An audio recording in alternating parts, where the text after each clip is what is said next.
Hi. അപ്പോൾ നമ്മൾ പറയാൻ വന്നുള്ളത് ഉദുമ കേസുമായി ബന്ധപ്പെട്ട കുറച്ചും കൂടി കാര്യങ്ങൾ ഡീറ്റെയിൽ ആയിട്ട് പറഞ്ഞുതരാൻ വേണ്ടിയിട്ടാണ്.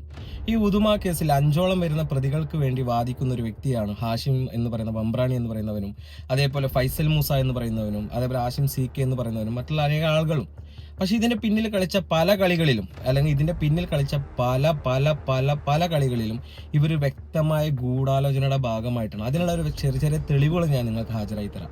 ഈ ഫൈസൽ മൂസ എന്ന് പറയുന്ന വ്യക്തിയുടെ വൈഫ് ഖാദർ കരിപ്പടിക്ക് വേണ്ടി കോടതികൾ പല കേസുകളിലും ഹാജരായിട്ടുണ്ട്.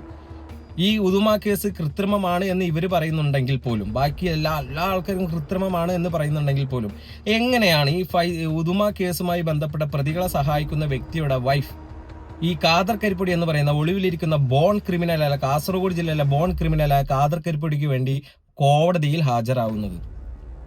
എങ്ങനെയാണ് ഇതുപോലത്തെ ബോൺ ക്രിമിനലായ ഖാദർ കരിപ്പടിക്ക് വേണ്ടി പോലീസ് സ്റ്റേഷനിലും മറ്റുള്ള സ്ഥലത്തും ജാമ്യം എടുത്തു കൊടുക്കുന്നത്?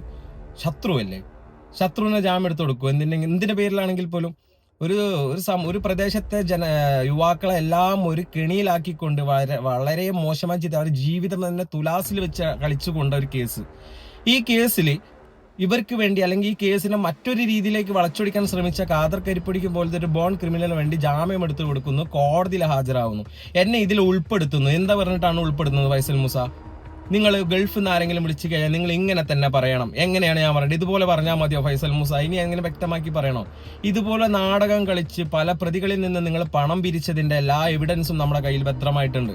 എന്തുകൊണ്ടാണ് ഞാൻ അത് ഇടണം എന്ന് വിചാരിക്കുമ്പോൾ നിങ്ങൾ പ്രതികരിക്കട്ടെ എന്ന് വിചാരിച്ചിട്ടാണ് ഞാൻ മാറി നിൽക്കുന്നത്. ഇനിയെങ്കിലും ഇതിന്റെ തരികിട നിർത്തുക. 5ഓളം വരുന്ന പ്രതികൾ തന്നെയാണ്. അവർ കുറ്റം ചെയ്തിട്ടുണ്ട്.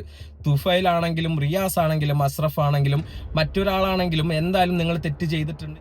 ബാക്കി 13 പേരുടെ കാര്യത്തിലും അത് കൃത്രിമമാണെന്ന് വരാൻ നമുക്ക് ചിന്തിക്കാൻ വല്ല താമസമൊന്നും വേണ്ട. സ്വന്തം കുടുംബക്കാർ വരെ അതിൽ പ്രതിയായിട്ടുണ്ട്. അവരെ സഹായിച്ച സ്വന്തം കുടുംബക്കാർ പോലും ഈ പീഡന കേസിൽ ബാക്കി 5ന് ശേഷമുള്ള പ്രതികളിൽ അവർ പ്രതി ചേർക്കപ്പെട്ടിട്ടുണ്ട്. അപ്പോൾ വ്യക്തിവൈരാഗ്യമാണെന്ന് മനസ്സിലാക്കാം. പക്ഷെ ഇതിന് പിന്നിൽ എനിക്ക് മനസ്സിലാവാത്തൊരു കാര്യം, എന്തുകൊണ്ടാണ് ഞാൻ ഈ വീഡിയോ ചെയ്യുമ്പോൾ നിങ്ങൾ ഇത്ര ഭയപ്പെടുന്നത്? ബാക്കി 13 പേരും ഭയപ്പെടുന്നില്ല, ബാക്കി 5 പേരാണ് ഭയപ്പെടുന്നത്. അതുകൊണ്ടാണ് നൗഫൽ എന്ന് പറയുന്ന വ്യക്തി എന്നെ വിളിക്കുന്നതും ഈ വീഡിയോ ചെയ്യരുത് എന്ന് പറയുന്നതും.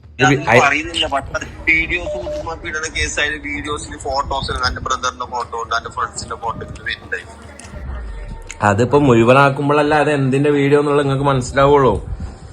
അല്ല, നീ എന്തിന്റെ വീഡിയോ ഇടേണ്ട ആവശ്യം? നമ്മ അത് കേസിന്റെ വഴിയില് പോകുന്നുണ്ട്. ഞമ്മ അത് ചെയ്തിട്ടില്ല. അതിനുള്ള തെളിവുകളും നമ്മളതിലുണ്ട്. അതിനുള്ള വക്കീല് നമ്മളതിൽ അത് പൊട്ടിക്കേണ്ടത് നമുക്ക് എല്ലാം അറിയാം. A to Z നമുക്കറിയാം. എങ്ങനെ കേസ് മുമ്പിലോട്ട് കൊണ്ടുപോവാ, എങ്ങനെ കേസ് തീർക്കുക, എല്ലാം നമുക്കറിയാം. തീർത്തോന്നിട്ട് 8-6 വർഷമായിട്ട് അല്ല, നമ്മ കേസ് മുമ്പിലോട്ട് തീർക്കാൻ ഉദ്ദേശിക്കുന്നില്ല.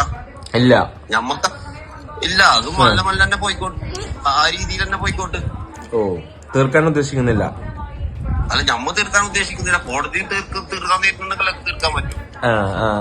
അതിന് ഞാനിപ്പോ വേറെ സെറ്റിൽമെന്റിൽ തീർക്കാൻ ഞങ്ങളോട് പറഞ്ഞിട്ടുണ്ടോ?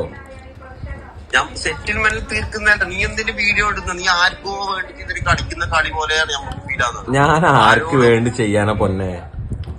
ആരോടോ ഉള്ളൊരു ചൊടി ഞമ്മക്കാണ് അത് പ്രശ്നം വരുന്നത്. ചൊടിയുണ്ട്, അത് സത്യം. ഖാദറിനായിട്ടുള്ള ചൊടി സത്യമാണ്. അത് 100% എല്ലാവർക്കും ബോധ്യപ്പെട്ട കാര്യമാണ്. അത് സത്യം. ആ ഒരു ചൊടി ഞമ്മക്കാണ് ഉൾപ്പെടുന്നത്. നിങ്ങൾക്ക് എന്ത് വരുന്ന ആവശ്യം? ഞമ്മക്കത് കുത്തിപ്പൊന്തിപ്പോ ഞമ്മ എല്ലാരും കാണുന്നില്ല. ഈ അതിൽ എത്രാം പ്രതിയാ? ഞാൻ തന്നെ പോയി ഒരു കേസ്, ഒരു 1-ാം പ്രതി 2-ാം പ്രതി പറഞ്ഞിട്ടൊന്നുമില്ല. പിന്നെ അനക്കെന്തിനാ എത്ര പൊള്ളണ്ട? പക്ഷെ ആ പ്രതികൾക്ക് പൊള്ളുന്നില്ലല്ലോ. എടാ, ബ്രദർ 2 ബ്രദറുടെ ബ്രദറിന്റെ പേരെന്താ? എന്റെ ബ്രദറിന്റെ പേര് തുഫൈൽ. 1-ാം പ്രതി അല്ലേ? 1-ാം പ്രതി എന്നല്ല, 1-ാം പ്രതി 2-ാം പ്രതി പറഞ്ഞിട്ടില്ല ഈ കേസ്. അത് നിനക്കറിയാം. അത് കേസിനെ കുറിച്ച് എനിക്ക് ABCD അറിയില്ല. ആദ്യത്തെ ഫ്രൈല് 1-ാം പ്രതി അല്ലേ തുഫൈല്? അതെങ്ങനെ 1-ാം പ്രതിയാന്ന്? 1-ാം പ്രതി പറഞ്ഞ കേസിലില്ല. തുഫൈലിന്റെ പൊന്നു ബ്രോ, ആദ്യത്തെ FIR തുഫൈലാണ് 1-ാം പ്രതി. പിന്നെ വെവ്വേറെ ആയിട്ട് കുറ്റപത്രം സമർപ്പിച്ചു എന്ന് മാത്രമേ ഉള്ളൂ. ഈ ക്രൈം സ്പോട്ടിനുണ്ടായ, അല്ലെങ്കിൽ ഈ ക്രൈമിന് വഴി വെച്ച ഒരേ ഒരു പ്രതിയുടെ പേരാണ് തുഫൈല്. പിന്നെ നീ എന്ത് ഇത് മുമ്പിലോട്ട് കൊണ്ടുപോകും? നിക്ക് എന്ത് ഉദ്ദേശിച്ചിട്ട് അത് പറയണോ?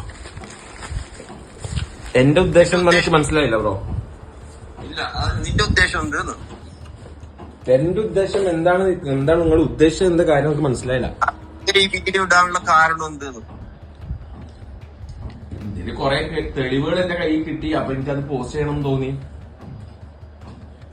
എനിക്ക് എന്തിന് പോസ്റ്റ് ചെയ്യേണ്ട ആവശ്യം നമ്മളെന്തിന് വെറുതെ ഒരു കരുവാക്കുന്നതിന്? അതെങ്ങനെ ബ്രോ?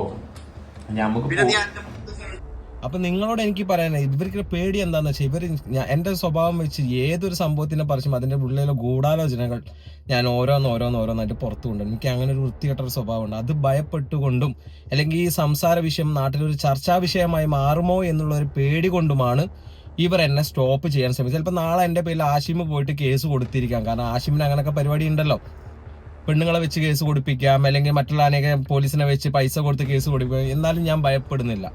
ഇതിന് പിന്നിലെ പല ഗൂഢാലോചനകളും ഞാൻ ഓരോന്ന് എണ്ണി പറഞ്ഞ് നിങ്ങളെ കാസർഗോഡുള്ള ഉദുമ പ്രദേശക്കാരായ നിങ്ങൾക്ക് മുന്നിൽ കാണിച്ചു തരും.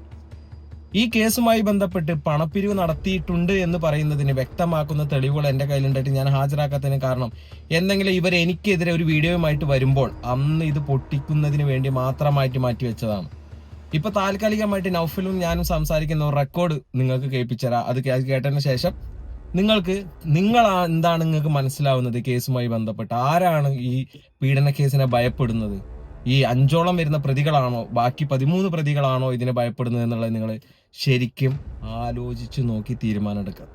നിങ്ങൾക്ക് ചുറ്റിലും നിങ്ങളെ ചോര തന്നെ ഊറ്റി കുടിക്കുന്ന ഒരു കൂട്ടം ജനത അല്ലെങ്കിൽ ഒരു കൂട്ടം ക്രൂരന്മാർ നിങ്ങൾക്ക് ചുറ്റും വട്ടമിട്ട് പറക്കുന്നുണ്ട് എന്നുള്ളത് ഈ കേസുമായി ബന്ധപ്പെട്ട വ്യക്തികൾ മനസ്സിലാക്കിയെടുക്കുക. നിങ്ങളെ വിറ്റ പണവും നിങ്ങളെ വിറ്റുകൊണ്ടുള്ള പണവും മാത്രമാണ് അവരുടെ ആശ്രയം എന്നുള്ളതാണ് നിങ്ങൾ മനസ്സിലാക്കിയെടുക്കുക.